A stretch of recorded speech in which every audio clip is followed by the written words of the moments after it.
C'est une promesse de Gérald Darmanin aux policiers. J'avais fait une promesse qui était celle de ne plus pouvoir diffuser les images des policiers et des gendarmes sur les réseaux sociaux. Tous les médias et tous les Français qui voudraient filmer les forces de sécurité intérieure en intervention seront libres de diffuser cela. La loi prévoira l'interdiction de la diffusion de ces images.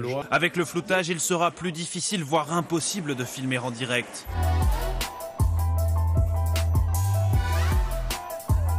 À l'Assemblée, une proposition de loi sur la sécurité a été adoptée en commission. Elle limite la diffusion d'images des forces de l'ordre sur le terrain. L'article 24 de la proposition de loi sécurité globale suscite un vif débat. Le fait de diffuser par quelque moyen que ce soit l'image du visage ou tout autre élément d'identification d'un fonctionnaire de police ou d'un militaire lorsqu'il agit dans le cadre d'une opération et dans le but de porter atteinte à son intégrité physique ou psychique pourra être puni de 45 000 € d'amende et 1 an de prison si l'image porte atteinte à l'intégrité physique ou psychique. Je remercie les parlementaires de mettre en œuvre la promesse que j'ai faite aux forces de sécurité. De ne plus pouvoir diffuser les images des policiers et des gendarmes sur les réseaux sociaux. Dans une manifestation, on ne peut pas interdire à qui que ce soit de filmer. Un policier ne peut pas vous dire de ranger votre portable puisqu'il ne connaît pas votre intention. Ce n'est qu'une fois la vidéo postée qu'il pourra porter plainte et qu'il devra prouver que le film en question portait bien atteinte à son intégrité. Après, ça promet quand même de très nombreux dépôts de plainte de la part des policiers dont les syndicats demandent depuis des années l'interdiction totale des vidéos. À entendre ce syndicaliste policier, les clichés pris nuiraient à la réputation des forces de l'ordre.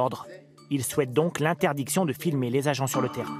On fait des vidéos qui sont parfois tronquées, on ne raconte pas le début de l'histoire, on ne raconte pas notamment la fin de l'histoire, mais par contre on prend les effets, je dirais, qui font le buzz, mais qui ne sont pas forcément le reflet de la réalité. Et nous leur devons protection, et donc je vous remercie de mettre en place ce floutage. N'est-ce pas là une atteinte démesurée à la liberté de la presse et au droit de l'information des citoyens, comme s'en inquiète notamment la défenseur des droits? Le défenseur des droits qui pointe aussi des risques considérables d'atteinte aux droits fondamentaux, notamment la liberté d'informer. La liberté d'informer